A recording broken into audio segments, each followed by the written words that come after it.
এটা বিশেষ ঘটনা আছে।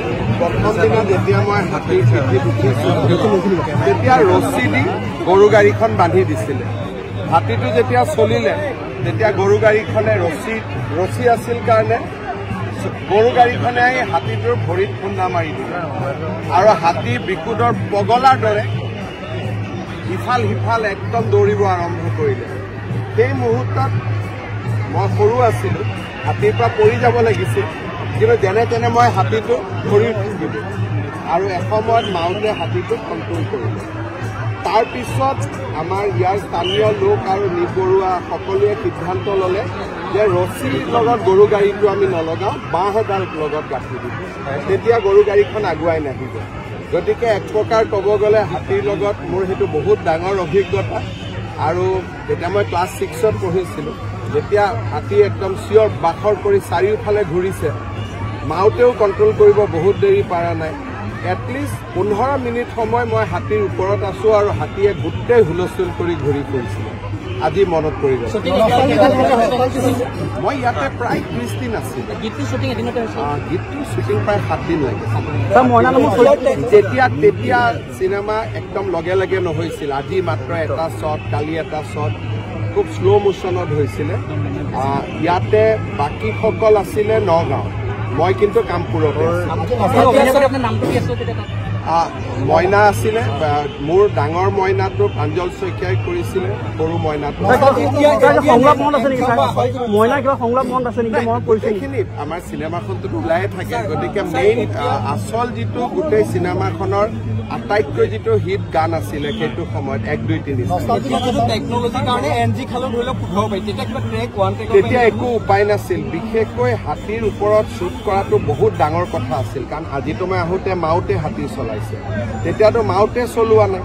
হাতীৰ ওপৰত আমি গোটেই দলংখন আজি এতিয়া আপোনালোকে পাৰ হৈ অহা দেখিলে।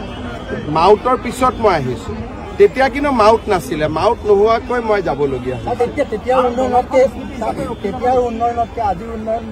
আজি কামপুৰত এতিয়াতো উন্নয়নৰ বতাহ বলিছে।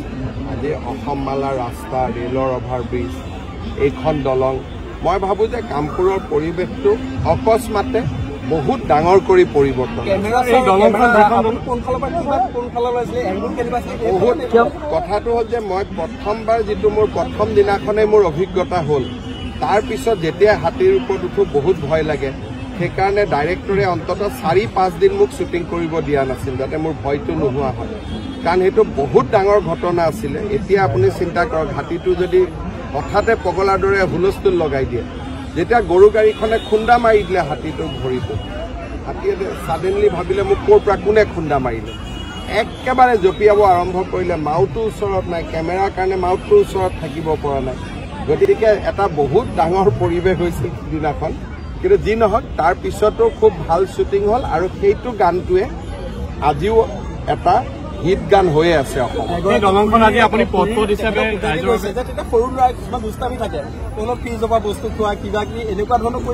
মই ইয়াতে যিহেতু গুৱাহাটীৰ পৰা আহি আছিলোঁ, গতিকে মই বহুত সাৱধানে আছিলোঁ, কাৰণ তেতিয়া মই সৰু আছিলোঁ।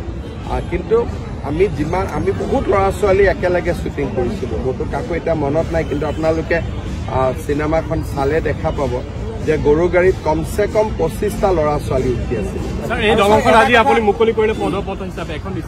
এইখন পদপথ হৈ থাকিব আৰু আমি মেইন দলংখনত গাড়ী অহা যোৱা কৰিব আৰু এইখন কামপুৰৰ ৰাইজৰ কাৰণে পদপথ হৈ থাকিব। গধূলি ইভিনিং ৱাক কৰিব আহিব পাৰিব। এটা ভাল পৰিৱেশ এটা ইয়াত পাব।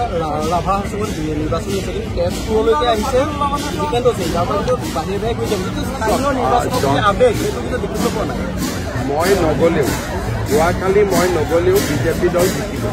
কিন্তু মই কিয় কেম্পেইনৰ কৰিছোঁ, কাৰণ কি জনজাতীয় লোকসকলক এটা সন্মান দিয়ে যে আমাৰ গাঁৱত সৰু ডাঙৰ নাই, মুখ্যমন্ত্ৰীও আহিছে। এনেকৈয়ে জনজাতীয় সমাজখনক আমি অসমৰ মূল ভেটিত ধৰি ৰাখিব লাগিব। কংগ্ৰেছ দলে সেই সন্মানখিনি দেখুওৱা উচিত আছিল, কিন্তু তেওঁলোকৰ দলৰ ভিতৰৰ কথা, এইটো সৰু ডাঙৰ তেওঁলোকে বিভিন্ন বিশেষণ দিয়ে, গতিকে তাত মই সোমাব খোজা নাই।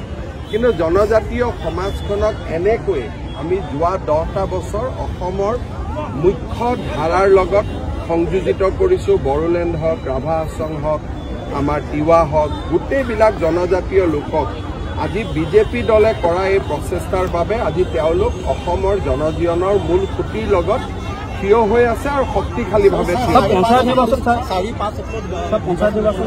2 পৰা 5 এপ্ৰিলৰ ভিতৰত